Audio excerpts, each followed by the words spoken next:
വീടുകളിൽ രാത്രിയിൽ ആരോ ഒളിഞ്ഞു നോക്കുന്നതായി പരാതി ലഭിച്ചതിനെ തുടർന്ന് നാട്ടുകാർ ഒരു വാട്സപ്പ് ഗ്രൂപ്പ് രൂപീകരിച്ച് ആളെ പിടിക്കാനായി തെരച്ചിൽ നടത്തി. അവസാനം കുടുങ്ങിയത് ഒളിഞ്ഞു നോക്കുന്നയാളെ പിടിക്കാൻ രൂപീകരിച്ച വാട്സപ്പ് ഗ്രൂപ്പിന്റെ അഡ്മിൻ. കോഴിക്കോട് കോരങ്ങാടാണ് സംഭവം.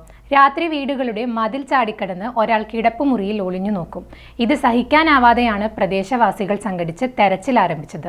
തെരച്ചിൽ ഏകോപിപ്പിക്കുന്നതിന് വാട്സപ്പ് ഗ്രൂപ്പും ഉണ്ടാക്കി. രാത്രി സമയത്ത് കാവലിരുന്ന് ഏറെ ദിവസം അന്വേഷിച്ചെങ്കിലും ആളെ കിട്ടിയില്ല. ഒടുവിൽ തെരച്ചിൽ നിർത്തിയതോടെ വീണ്ടും ഒളിഞ്ഞുനോട്ടക്കാരൻ എത്തി.